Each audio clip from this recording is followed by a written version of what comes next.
join us as they come in. But I'd just like to welcome everybody back to our Wednesday virtual meeting. Those of you, I see some regular faces, and then some of our Y friends are here with us. I'm so excited. Yeah. So just kind of like to let them say everybody for the Y. Just take your time and say, pop in, wave, say hello. Yes. Like. Hey. Hello, hello. Hello, but my camera's not working. Oh, it's not? I'm sorry to hear that. Again. I'm sorry that hasn't been able to get Still. resolved. Well, I just like to welcome you guys back. I'm excited today about our programming. We have lots of trainers, and we have our host today, China. You can wave there. China is our Senior Healthy Living Director. So she is out there outside every day, I'm thinking, along with many of the other trainers that are joining us today. So she can kind of tell you everything that's going on and what the plan is, and to the degree that we know it, and what they're doing, and everything that we can do to keep ourselves moving and healthy. And so I'm just going to let China take it from here. Welcome, China. Thank you. Yeah, thank you for having me. I'm really excited that you offered this opportunity for us, for our group, to come on here, because I know anytime that we can talk about health and wellness and how to maintain some type of routine, especially during this time, I think it's super important. And it's something that we do every single day and try to live by as well. So I'm thankful for the opportunity to be here. So thank you for that.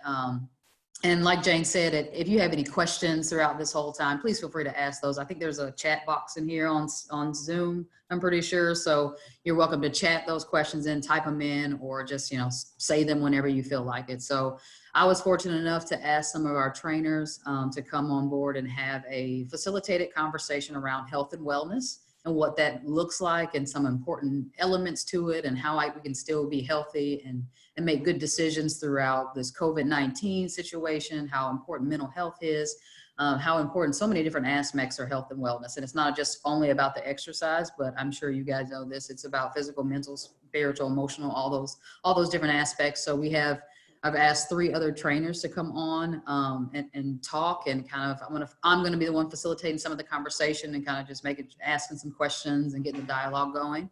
And then from there, we just encourage other questions, other ideas, other suggestions, and just try to keep the conversation flowing. And at the end, or at any point, I'm happy to answer any of those questions that Jane kind of talked about, or what we're doing right now on the fitness side of things, and what our why looks like right now, where the standing is, what the timeline, what are some of the decisions that have been made that we're aware of that we can, kind of explain to the best of our ability. I'm happy to answer those as well. So without any further ado, I would love to have our trainers just introduce themselves. And I'm gonna, because it's Skype, I'm just gonna say, Jeff, go ahead and introduce yourself now, Greg, and then Leela, so that way we won't talk over each other. But I'll let Jeff go ahead and introduce himself and tell us a little bit about you and your background, so you can share with the group. Great, thanks, China. Hello, everyone from our bunkers, our COVID bunkers. Thanks for having me. I am a personal trainer at the Y and have been doing personal training for the last 15 years. I think that my specialties are mostly body weight training, functional movement, in other words, just smart movement, as far as if that's picking up weights or if it's picking up a bag of dog food, just how we can do that smartly, functionally, and safely. Those are really kind of my 2 expertise and my areas of focus, especially lately. So that's my introduction. Awesome. Thank you, Jeff. I'm excited. Jeff's one of our veteran trainers. You have a lot of clients. You work with athletes. We've heard a lot of great things about Jeff. Just does a tremendous amount of work with a vast majority of people. So the Y is very happy to have Jeff on board. So I'll let Leela go ahead and introduce yourself next. I'm Leela Washington. Thanks, China, for inviting me to this, by the way. So I've been with the Y since 2012, started as a fitness floor instructor, and became a group exercise instructor, which I enjoy. But most recently, I've been added to the Livestrong program as one of the coaches there. And thanks to China and Amber for initiating me into that program. It's a favorite of mine because I'm also a cancer survivor myself and went through the program myself back in 2013. So right now I'm pursuing an education in nutrition and just hoping to be like in an integrative medicine office with cancer patients. That's my goal. It's a passion of mine. So it's good to be here. Yes, and Leela has a great, such a great knowledge of those things that you don't always think about, and has a great perspective as well. So we're happy to have her, and she's great. She's given me some essential oils that, like, I think it cured my knees. So It is. I just want to throw that out there. I have no problem. So that was awesome. So we're really thankful for Leela. She has a passion for the Livestrong, which is our cancer survivorship program she talked about. So that demographic, that those individuals that need special considerations, she has a passion for that. So we're really excited to have her on our team. So thank you for that. Greg, go ahead and introduce yourself. All right, thanks, China. My name is Greg Gentry. I have a bachelor's in exercise and sports science from Coastal Carolina. I like to think that my specialties are athletes, and my passion is the special population. I'm working with people who have had some type of cardiac event, heart attack, something like that, or a stroke. I do have a Parkinson's patient, and he's one of my challenges, but definitely one of my favorites.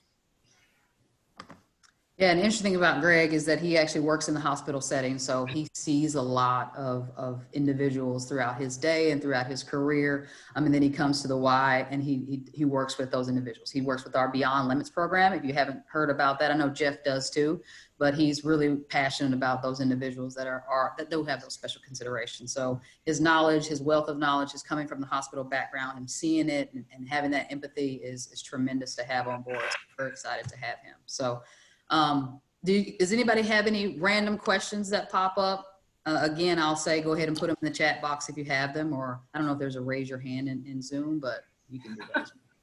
Perfect. See, I need to join the Zoom knowledge, get to know Zoom thing that's been happening with you guys. I feel like I'm behind, so teach me. So I'll go right into the first question to kind of get some conversation going on.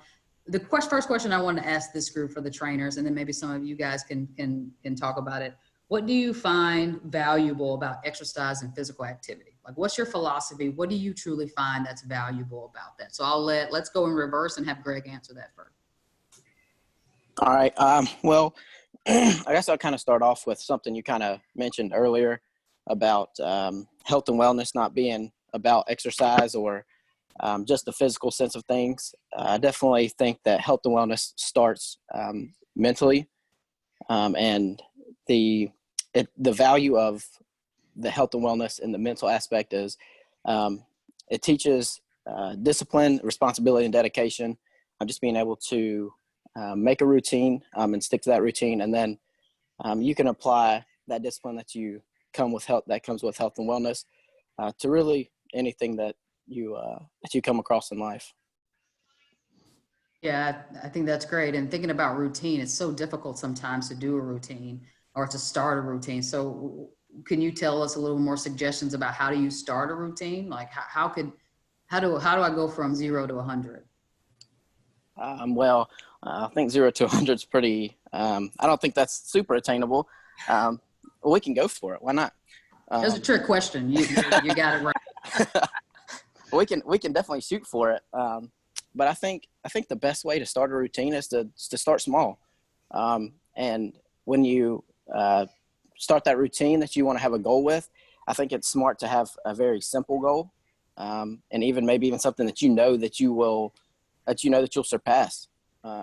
Just to get your mind where it needs to be on reaching your goals that you're going to have, and to making that routine stick, because once you see that you're working, once you see that you're sticking to it, you're more likely to follow through on everything else. Yeah, absolutely. Goals and routines are so hard to get started, but I feel like once you start them and you feel good about it, like you said, it's like you can't get away from it. So I think that's awesome. So Leela, go ahead. How about you answer the question? What do you find valuable about exercise, physical activity? Why is that important? What's your philosophy on it? Springboarding off of what Greg just said, you could be a complete non-exerciser, right? You could be ill or sick or, fighting cancer. And it's paramount, just to get out there and start with those baby steps, because you see your health improve, even with just starting small, and then you increase as you can increase your exercise. So when you say it's paramount, what if it's not fun? Like the things you've been doing that just haven't given you excitement. So what do you suggest about that? Trying different things, being willing to persist. It's all about persistence, not perfection, right? So it's developing a habit. It's being able to incorporate that into your regular lifestyle so that, you can assist your immune system. You can assist, injuries that you have, recoveries from, all different things in life. And mentally, especially, that was one of the biggest reasons why I was an obese child growing up. And, I got into exercise because it made me feel good. And then all of a sudden, I started losing weight, and, all these great things began to happen with my body. So, it's just something that you can start very little and just build over time. Did that answer your question? Yeah, absolutely. Thank you. And Jeff, let's go ahead and you answer. What do you find valuable about exercise and physical activity, and why is it important? What's your philosophy? I mean, everything. It really does just keep me sane and keep me healthy. And I look at it super holistically as far as, health and wellness are the things that are just going to help you to live longer. So, it's not that far end of the spectrum where you're supposed to be just killing it every day. And people are saying, a workout a day keeps the doctor away.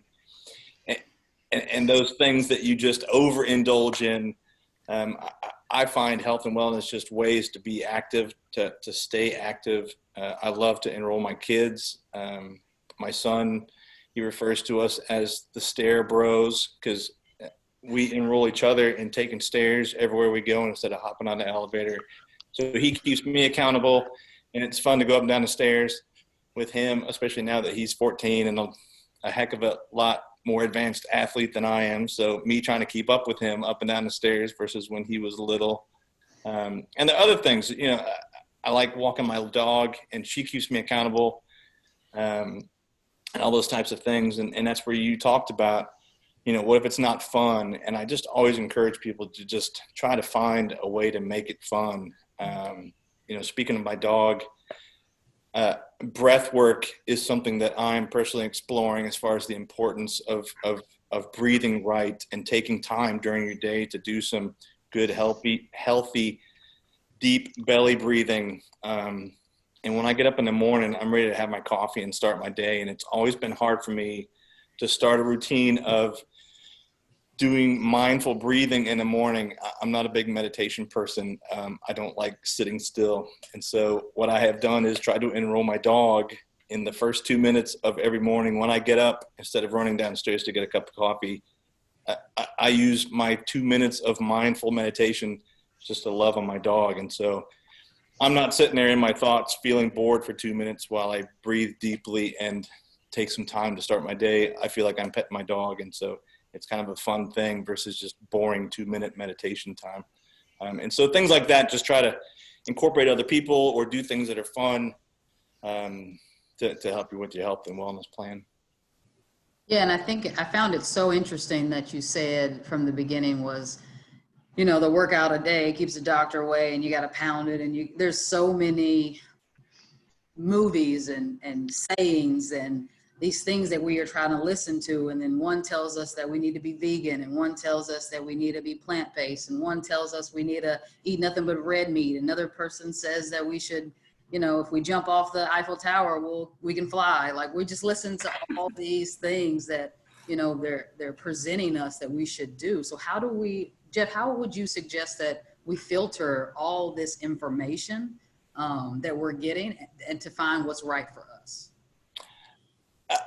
I like to filter it through people that I know. So we can definitely get caught up in Instagram posts of people living perfect lives and doing perfect things with their perfect routines. And I like to take it back to people that I know and and also bring it down to earth to my own way of life as far as eating. And if I read something that says that I should be eating this and I should be eating that, I should be cutting out all carbs, I try to check with real life people that I think represent a healthy population, and I check with them to see what they're doing. And hey, do you not eat any carbs? And people that say that's not really realistic and I don't feel well. And I get stressed out when I count all my calories, and I feel neurotic about my food when I do those types of things. And so I like to keep it balanced with real life people that are my mentors or even peers, and kind of bounce those unrealistic things that I see around and read, and bounce it off of real people that I look up to or respect. Yes, I appreciate that. Real people. Bounce it off of real people. Okay. Does anybody else want to add to that? Leela, Jeff, you want to add anything to that? How do you decipher all the misinformation that you get about what to do and what not to do? Leela, you look like your brain is going. What'd you say? I just said you look like you wanted to say something. Oh, okay. I was waiting to see if Jeff was going to, but Greg. I guess what I believe now, especially now, is that, there's not one food plan for every person, right? Everybody's different. Everybody has different needs. Everybody has different health histories. And it's really important to, before you decide to follow any certain, fad or food plan, to know, what your health looks like, what issues are you dealing with, and kind of go from there. Maybe talk to a nutritionist, talk to, a well-qualified doctor who knows about nutrition. Don't just, kind of try things, because that can also hurt, someone possibly if they just kind of do a fad diet versus helping. So, and it's not always just about weight loss, right? It's about health. So you really want to look at the whole big picture. Absolutely. So, Jane, you had a question? Yeah, and I just like to say is, I just read this recently. Your body is an Amazon Prime, so it takes more than 2 days to get what you want. I love that. I just thought that was, I think sometimes we get so, we spend years, like I never exercised for the first 35 years of my life, like nothing, like not walked, not anything. So it took me a while, and I'm still working it. And I'm a lot older than a lot of the trainers and so forth, but I'm an instructor and I'm figuring it out. But just recognize that, it's the results don't come immediately, and it's just, and don't set expectations that are unrealistic, because, it's just about getting out there and taking that first step. So. Absolutely. That's such a good point. And that first step is like one of the hardest, right? Like it can be one of the hardest, right? Like a lot of people say when they step into a gym or in an environment that they feel uncomfortable, or that they're not used to, or that everybody's looking at me, or they know I don't know what I'm doing. Like we have all these negative thoughts that go in our minds when we're doing something new, right? But the reason that we stop is because we're afraid to fail, right? Like, I feel like that's one of the main reasons why we don't take as many leaps and bounds or challenges or hit things head on, because we're just so afraid to fail at that we become recluse and we say we're just not going to do it, because we're better off not feeling the pain of failure versus understanding the growth of success that you could possibly have, right? So it's that combination. Are you willing to fail to be successful, or are you going to say I'm just going to stay where I am now and potentially limit yourself to be in a better place as far as health and wellness wise, and mentally and emotionally? And we know if you're healthier, you can do things better, and there's so many things that can go on if you're healthy and taking care of your body, right? I see somebody put a comment in the comment box about doing some younger stroke survivor programs, and how deficits such as fatigue and balance and vision and all those challenges can be difficult to exercise. So Jeff, would you mind talking about our Beyond Limits program a little bit, and kind of what that has looked like in the past years? I know right now we're in a unique time, but what is that program? I do apologize in that I have one Beyond Limits client, so I probably wouldn't be the best person to speak to our Beyond Limits program other than I think it's amazing. And I see the work that our trainers like Dan are doing, and they are very much more involved. So I apologize that I don't think I would be the best person to ask. Oh, no problem. China, since I made I'm Elizabeth Apple, since I asked the question, can I give a little bit of background? Of course, please. I'm a 18-and-a-half-year-old stroke survivor from dissected vertebral arteries after chiropractic neck adjustment. And I basically was almost not able to walk, move, slurred speech, vision. I was in very bad shape for a few years. I started into the Beyond Limits program about 4 to 5 years ago. I've gone through twice with Dan is fantastic. I have my PT there at Harris with Matt and Jacob.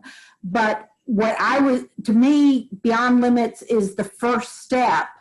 But then the problem is the transition to a supported schedule.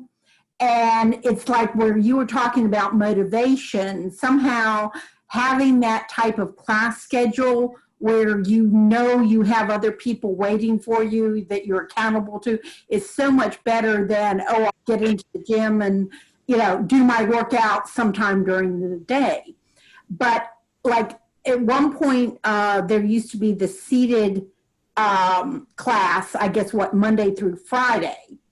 And I had tried and looked into that, but even like some of the things like the Parkinson's had a tremendous amount of walking and mobility, which at different points in recovery wasn't really possible. And so it was in my mind how, if there was anything that might be for people with mobility deficits, traumatic brain injury, amputation, young stroke, that be kind of like a progression of Beyond Limits to a seated class to a class that could be modified, that they could join in regular, but maybe pull their chair in and do seated. And it's just a tremendous issue right now. Most people don't know that over 34% of all stroke survivors are under the age of 65.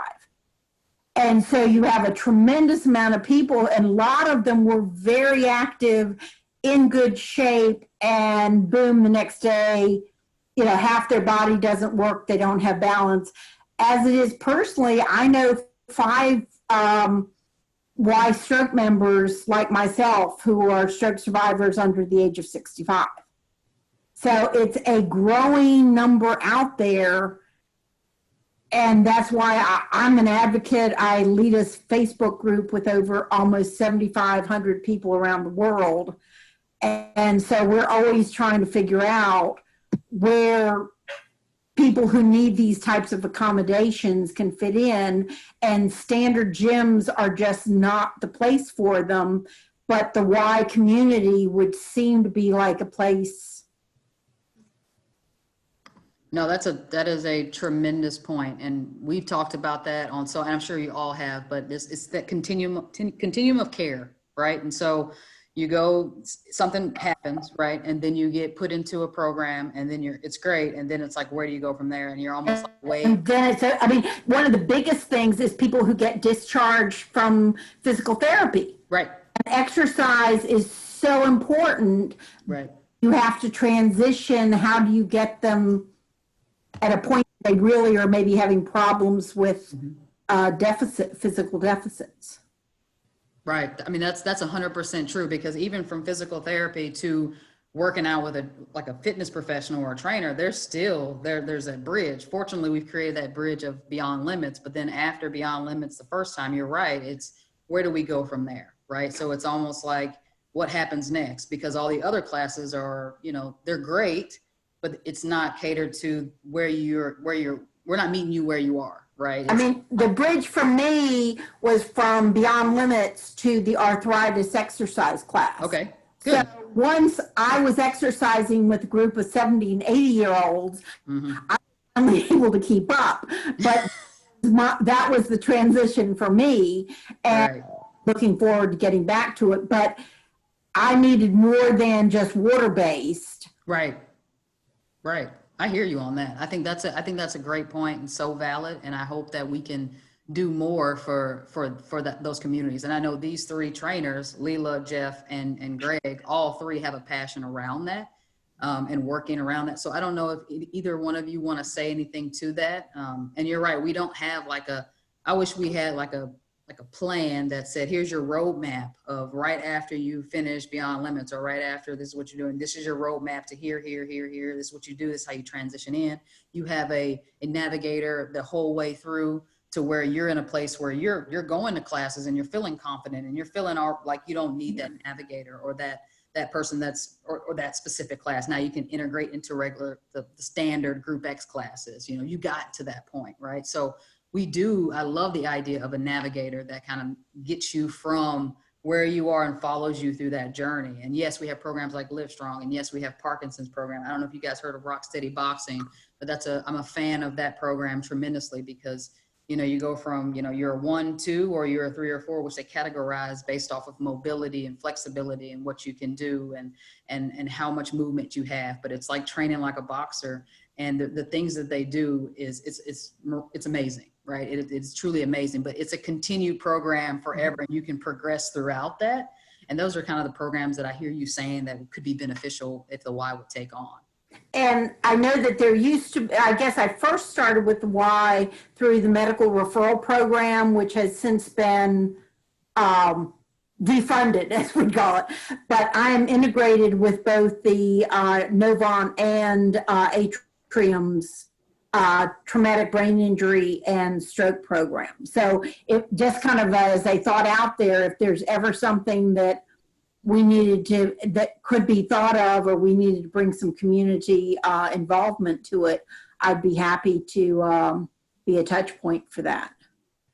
Yes, I'll say that right now. I love that. Community partnerships are imperative, because the Y can't do it all, and we have knowledge, but not the knowledge that a medical health expert would have. So yes, any type of partnership or collaboration that you could suggest, and you feel that's important, that we're missing or that we need, we're always open to that feedback. So I appreciate that, and I encourage that, Elizabeth. Because Kelly and I have talked about it, and I was even thinking that there could eventually be like an aging and disability spot on the board. Right now, I'm just advocating to get all push doors to an ADA 5-pound limit. We've been working on that, but it's a type of thing that I'd be very interested in, especially hearing that Greg has hospital background.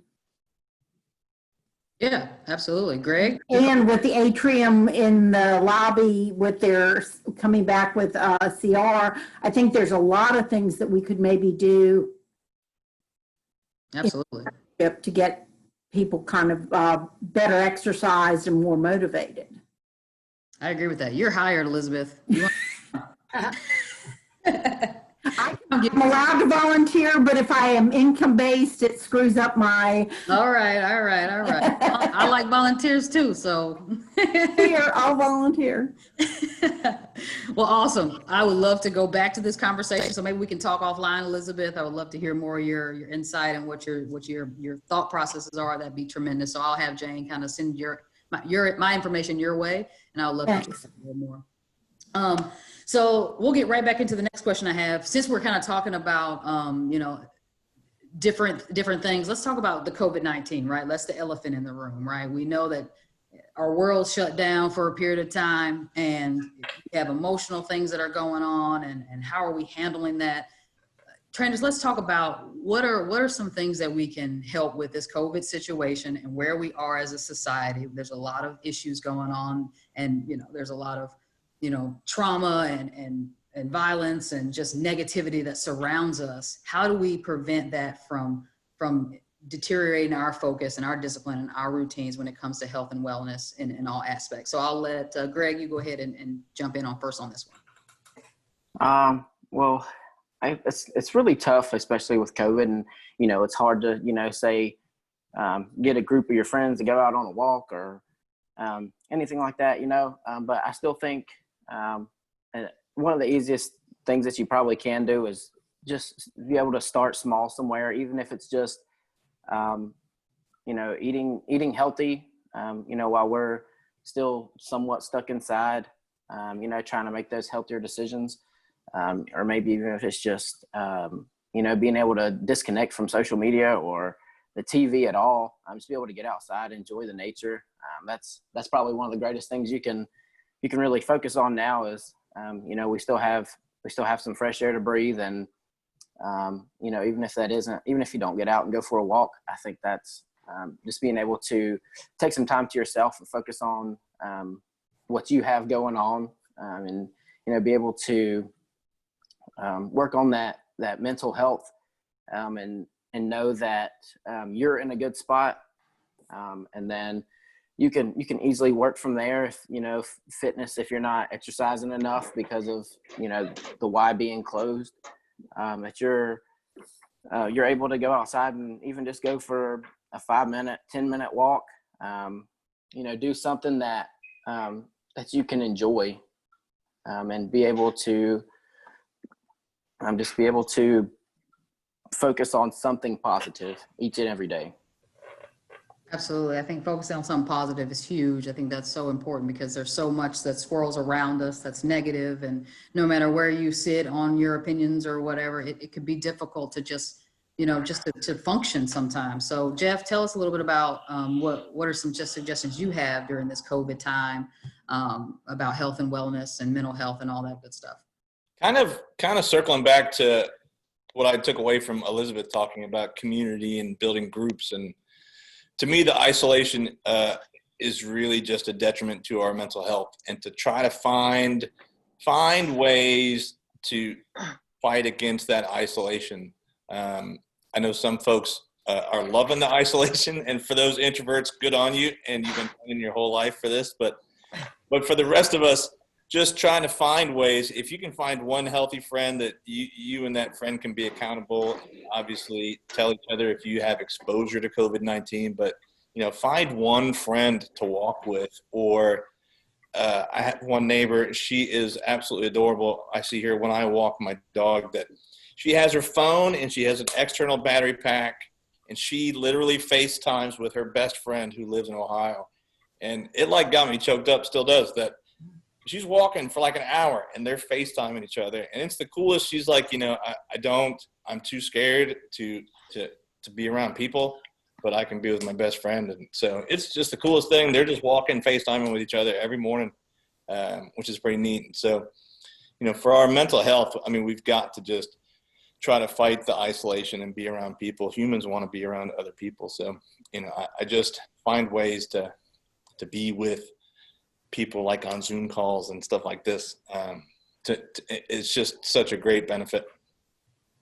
So true. I think the isolation part is you're so right when we say humans are innately, like, they have to be around people, like in physical touch, and just being able to high five somebody and not being afraid. Or, I mean, it's so traumatic. I know I speak for myself, but I mean, when everything shut down and I was at home for 3 weeks and I couldn't see my family, I couldn't really see my friends. It was a struggle for me. And, like, you know, I used to work out every day or every, you know, 5-6 days a week. And I like had to shut that down because I was afraid to go anywhere. And then if I did it outside, I didn't have any motivation. And then I didn't have any friends to motivate me in person. And then I couldn't go anywhere because everything was closed. And that isolation can really eat at you. And then so from that feeling of that isolation and depression and sadness that I went through, or that I was going through, which was very situational at the time, you know, trying to find ways to exercise and be healthy and eat healthy. It's like you spiral. It's like I spiraled, you know,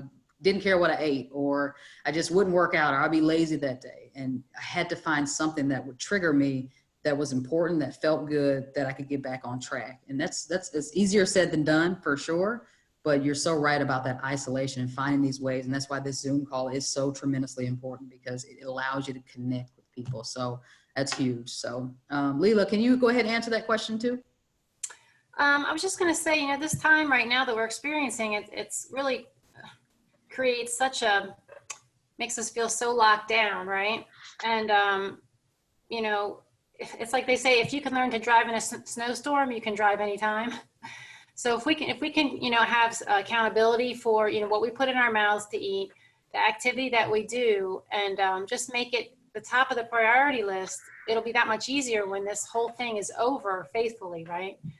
So yeah, I mean, just use the time to gain momentum, you know, even if it's starting again a little bit at a time, persist. It's so important. And our mental health, like you were saying, you know, that's paramount too, you know, and exercise helps that. So we just have to be consistent and all the things you guys were talking about. Right. I think, China, that I wanted to add to that was our whole fight or flight type of response to all these types of things. And it's so easy to be part of the flight response to this whole nonsense and to be scared and to quarantine and run from the virus. And I find it, because kind of like you just talked about at the beginning of this, my diet went downhill, kind of everything went downhill because I was anxious and stressed out and those types of things. And so making not the best choices around that stress. And I find that if we can switch our mindset to more of a fight mindset, to take this time to build our immune systems, to work on our sleep, to work on, you know, not necessarily completely rehabbing your entire diet, but if you can find some immune boosting types of things to incorporate into your diet, that maybe you eat, you know, a little bit more vegetables and maybe a higher percentage of your plate at lunch and dinner and even at breakfast are green things that will boost your immune system, and, you know, maybe supplement with some vitamin D or get outside and get some sunshine. And I think if we can switch to a mindset of being fighters instead of running from the virus, obviously be safe, but really work on your immune systems and try to be the strongest that you can so that if something should happen, your immune system is as strong as you can possibly make it. May I interject something on what Jeff just said? My medical team has stressed that if there was one thing that people could do was making sure they knew what their vitamin D levels were and were on a dosage to either keep it therapeutic or get it up to therapeutic, because they said, like you said, that as far as immune systems and your susceptibility to the virus and or the severity, if you were to encounter it, the vitamin D levels are just paramount to it. Yes. I take vitamin D3. Yeah. I told you she's the queen of anything you need. I'm telling you. There's two things I wanted to add to that, which I thought is powerful to me. Is one, exercise physically provides you with endorphins, right? It physically makes your body work better. Like biologically, like people are always like, when I work out, I'm tired. I thought I was supposed to get energy. Well, it actually reveals itself later, but it naturally produces these chemicals in your body, in your brain, that makes you think better, gives you excitement, makes you happy, makes you smile, makes your body work, because your body is an engine and you have to feed it, right? So that's a biological thing that is true. It's factual, and we know that. Another thing that I thought was so important is that out of all the whole COVID-19 and everything that's been going around, I've said it, Jeff said it, Leela said it, Greg has said it, you guys have said it. We're all going through the same thing, right? Like there's no person, not a fitness professional, that's like, oh yeah, I've gotten stronger. I've lifted more weights. I've gotten, nobody has said that, right? We're all in this same journey together. And so it's a unique conversation when I sit down and I hear us talking about our struggles that we had, and I'm sure that we all had the same ones. And if we can just realize that we're all in this truly together, it's an amazing thing to think about. So I thank you guys for sharing that. Does anybody have any other questions or comments they want to add to that before we go to the next question? Awesome. So I guess one of my last kind of topic questions are trends, right? So we did talk about, everybody tells us this, everybody tells us that, but what are some things and trends that we've seen in the health and wellness industry that could be beneficial for us? One, at home. Two, that maybe I'm just starting to exercise. Three, that I have some other elements that I'm dealing with that are going to put me at a higher risk level, or what are those trends? What are those things? What are suggestions? What advice can you provide? Greg, I'll let you start. Well, I had what I think about when you think of trends in fitness is CrossFit. I think that's the biggest trend, and it's a trend that's big, and it's been big for a while now. And it only gets bigger. And I think with CrossFit, but in anything in general, especially at the Y, there are people who you can ask questions about anything really. You can find us trainers. We wear our pretty blue shirts, and you can find any fitness professional we'll definitely be willing to answer any of your questions, especially if you think if there's a workout or an exercise that you want to try. You're not sure if that's beneficial to you. I think that asking is the biggest thing, especially, just being able to even to get to know us and us get to know you. When we see you in the hallways, we can say, hey, or anything like that. And I think, just like I said, I think just asking, and once you see something on YouTube, wherever that you get your information from, doing that extra research and asking someone in person, like Jeff said, is asking a real person is probably the best thing that you could do. Absolutely. And someone in the chat box asked, what does CrossFit training mean? So can you describe CrossFit a little bit more and what that actually is? Yeah, CrossFit is it's a high intensity workout, pretty much. They have some advanced moves on there, and they have beginner moves as well, and they have beginner classes, and it's just a very high intensity. It's mostly low weight workouts, but the advanced you get, the more weight that you get to it. It's some different. It's not normal lifts or normal exercises that you would see in the gym. They're Olympic type things that require your whole body to do versus a specific muscle group. Right. It's definitely a unique type of training. It has grown over the years. I don't know when it started, but it's Olympic lifting. And so it's more of some power movements that are overhead things, a lot of things that are overhead. So there's some explosive power within this program. So it's not for, it's for anybody. It is for anybody, but at the same time, it's a paced type of program. So Greg said it best. It's very much so. It's nothing you can just jump into and be like, oh, I'm awesome at it. Like it takes a lot of work to get the mobility, the flexibility to be able to have your hands placed a certain way. They do some unique things. So it's not like a standard functional training, because functional training is completely different than a CrossFit situation. In my mind, how I'm perceiving it. It's just a different type of training modality, but it's definitely unique. Yeah, I definitely think I just say that within whatever you choose to do, when you're searching for what makes exercise fun, or what you enjoy, if you have any questions, always ask. Us fitness professionals want you to do things safe. That's our number one priority. Absolutely. Leela, what's a trend that you notice that could be good or bad, or something you want to share? I guess for me, it's not so much a trend yet. It used to be when I didn't do it. But since I survived cancer and since I was actually diagnosed, I've been doing, I do like 75% vegan. And then my meal at night contains like either a grass-fed beef, a pasture-raised chicken or eggs, or wild-caught fish, right? Because they contain a certain component that actually helps fight cancer cells, but also just enhances your health overall, so I don't completely eliminate animal, protein, but green smoothies, green vegetables, like you were saying, or Jeff was saying earlier, I can't remember who it was, they're amazing, and they really do enhance your immune system. And, so many people don't realize the power within the things that I believe God created for us, and your typical oncologist or even MDs might not tell you, give nutrition as a prescription anymore, but it's something that really does work. So, take advantage of the time we have at home to be into preparing things and, just at least trying these things that you might not, that you might have more excuses later on to not try, Right. I love that you brought up nutrition, because that's like,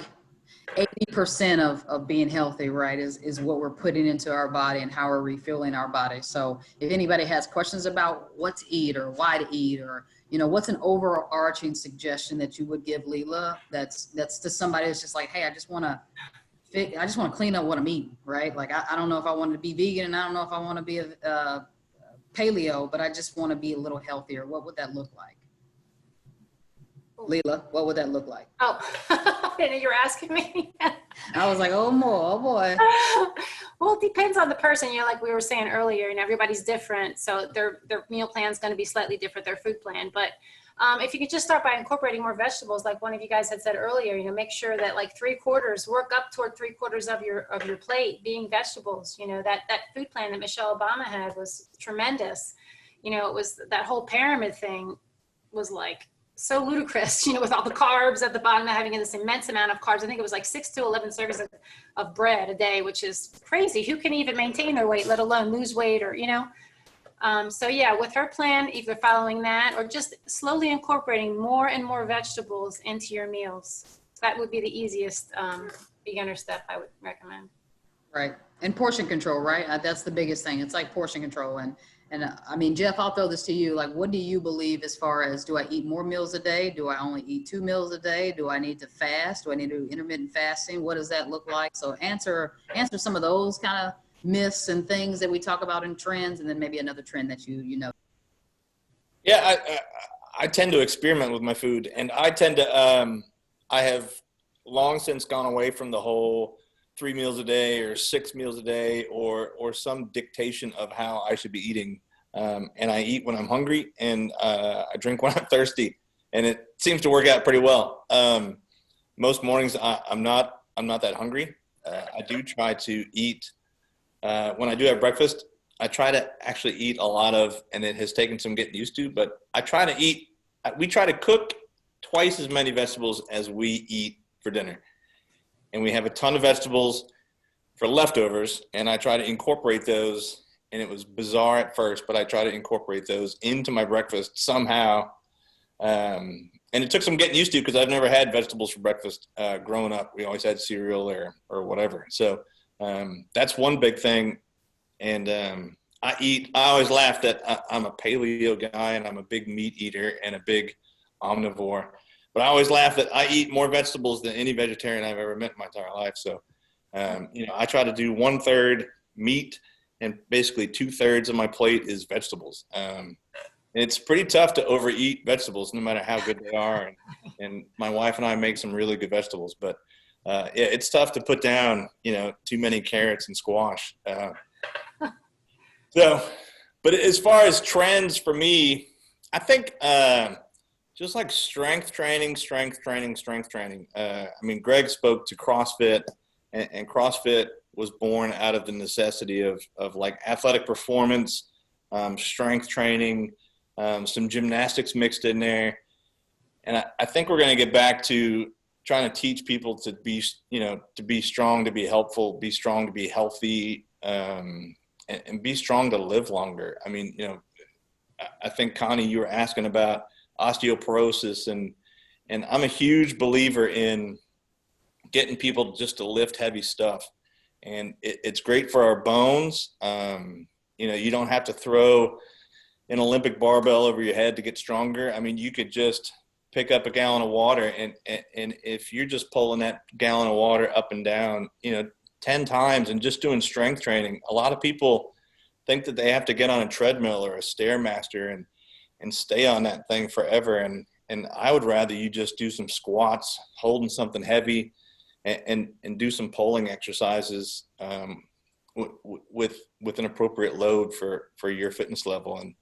And so I think strength training is just going to be a big trend as we move forward, especially for those of us who are getting older. It's so good for us. And you know, Yeah, I think I'm definitely with Jeff when Jeff said that he likes to work with people and do that functional moving, functional lifting. I think especially with the older population and the population special population who have went through some type of traumatic event. I think that the functional training is the most important. And that's keeping you being able to do what you're doing today. And then, being able to advance to things, just such as, I like to use this example when I talk about why people ask me why I want to work with people who are post heart attack or post stroke. Those people, they can't, when they first come out of the hospital after that traumatic event, they can make it from their living room to their kitchen. But I want to be able to help them to make it from their living room to the mailbox and back. And I think the functional training is the most important. Absolutely. Well, I want to be respectful of time, Jane. I know we're sitting at like 4:55. We could go on for days and hours and hours and hours, but I want to be respectful and hand it back to you. And if anybody has any questions or the next steps, Jane, you just let me know what we need to do. All right. Well, thank you guys for taking your time. I know you guys have been working outside right now. China, do you want to just talk about the building, what we're doing, what we're not doing, what we think we might be doing? Just kind of give an update. Yeah, absolutely. So, of course, we're following the governor and what those guidelines are as far as when we can open. Right now, what we're doing is we're preparing to open August. I think it's like in 3 weeks, August like 14th, 15th, 17th. I can't remember what that next pivotal timeline is, but that's our preparation, right? We've always been preparing to open at every opportunity that we think could happen. And so there's a lot going on inside of the building. There's X's on things, there's green dots on things that you can use 6 feet apart. We're moving equipment to make sure that we're safe. We're implementing more sanitizing stations where we brought foggers that we have to clean every 2 hours and fog all the equipment every 2 hours. We are limiting class sizes, limiting space within our facilities. We're Xing off spaces that we're not going to use because it's not applicable for the amount of members we want to put in that space, or it's not safe, or it's just not appropriate. We're doing everything we possibly can inside. We're wearing masks. Masks are our mandate now, so everyone's required to wear masks. And so we're prepping for the governor at any moment to say we can go inside, right? So that's the biggest thing that we're doing indoors. Some things that we've been allowed to do by the governor is we can do fitness and exercise outside in a ratio of 1 to 25. So we have laid out areas outside in our parking lot, area where we have some tents, and we're getting more tents because it's obviously getting July. So we're doing fitness out there. We're doing a whole bunch of Group X classes, from step to group power to yoga, Pilates, bar. We have all those classes taking place. The schedule's on our app. And then we also are able to do camp. So we're doing kids camp, youth camp. We're doing after school. And we have outdoor pool open. So our outdoor pool is open. We have open swim lanes. We're doing that. We also have, we have one Group X class, aquatics Group X class that we just launched this week or last week. I can't remember the time that we launched it, but that's happening as well. So we've said we're going to take what they've provided and allowed us to do, and we're going to make the best of it. And we're going to open what we can, and all of our staff are temperature checks before and during their shifts and make sure that they're good. They have to go through a screening every time they enter our facility or our compound, our complex, so we make sure that they're healthy. We also ask that members wear masks as they come into the facility or our compounds or our complex, and then they wear it as they leave. Hand sanitizer stations are all over our facility right now. Cleaning stations are all over our facility. The hope and the goal is that we're prepared at any point to open our doors physically when the governor says we can. And so we're taking every precaution to do that. We're making sure that we can provide an excellent service to the best of our ability, that's safe and that's also effective to our members and to our community. We're doing a lot of things off-site as well in our community, and I wish I could name them all. I know the YMCA of Greater Charlotte just received a $2.2 million grant to help with youth in our community. So we're starting to do some help with the kids that aren't in school, aren't going to be in school. We're going to do some tutoring for that and help support the parents in our community. So that's been huge. I don't know if you guys know this already, but when everything just started, we did emergency child care for our hospital workers and first response team. So we were there in the trenches with them, not near like they were, but we were helping their kids. So I felt like that was the trenches at some points. But so there's a plethora of things that are happening that are going on behind the scenes. We did have a Livestrong virtual program. So virtual things are popping up everywhere because we know that's kind of the future, and that's how we're going to have to start operating moving forward. Just for people that are more comfortable in this virtual setting, and then progress slowly as we get into the new year, into more in the branch. I don't know if I answered all the questions that you may have, but if you have any specific ones, I'm happy to answer those. So the app, I hope you all have downloaded the app, but the app, you can use the app and you can actually see all the different options, whether you want to Yes. sign up for something, the water classes, but also the virtual classes are on there. So should you want to take, and there are definitely some senior oriented virtual classes that are available to everybody. And you can find them through the app or through the website. So we are doing our best to provide these things because not everybody feels comfortable, and and we have to cater to the people who really feel like going out there in 100-degree weather, and it might not be us. Let's just say, I mean, whatever. So there are options. There are definitely options. It's a little warm out there, so don't hesitate to check to see what the resources are, and just know that the Y continues to do so much for the community, and those of you who are still contributing, we're more than just a Y, like we've always said. We do so much for the community, and it's so important that those people that are still contributing recognize that it's awesome that you're doing that if you can do that, because we are doing so much to make the community and hold the community together, because it's, it needs the glue of the Y. So it's really good to see everybody here every week. Next week, we have an incredible program with Thrive Personalized Healthcare and Wellness. Dr. Amy Fletcher, who was a double board certified physician, they pretty much talk about functional medicine. And so it's really just very simple ways that you can take care of yourself that everybody can do. And the topic next week is autoimmune disease. So it's going to be really fabulous. Please, if you know anybody suffering from autoimmune disease, this may be a little bit different take than they've experienced it. So share the link. When we pull things together, we're part of the Y is to just bring our community together. So I hope you'll share the link. As you know, on Mondays, I give everybody an update about what's coming up for the following week. I'm really excited about Dr. Fletcher coming on. So please join us, share it, and thanks. It's always good to see you guys every week. Hey, may I ask one question of China before we sign off? Has there been any update on the multi-purpose indoor pool, or have they said it's only going to be outdoor?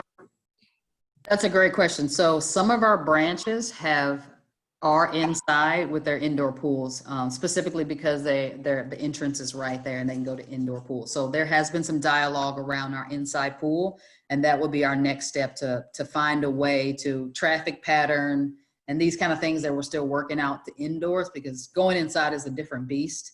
Because for those of us that need that gradual entry, yes.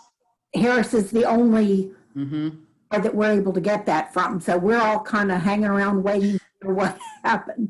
I know, and I've been talking with Jill. I don't know if you know Jill, but she's the program associate director associate exec director of that side of the house. And she's been having dialogue after dialogue about the indoor pool and that timeline. So as soon as we get that information, I know it's on their radar because it's important.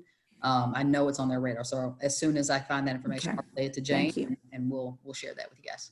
Yeah, we're fingers crossed, guys. There's just there's a lot of moving pieces and protocols that have to be done. So and everything's being considered. So I just want you to know that when we know, and some of these things happen quickly, like they sort of have to react to the situation. So, but I'll let you know as soon as we know. As soon as I get to know. So.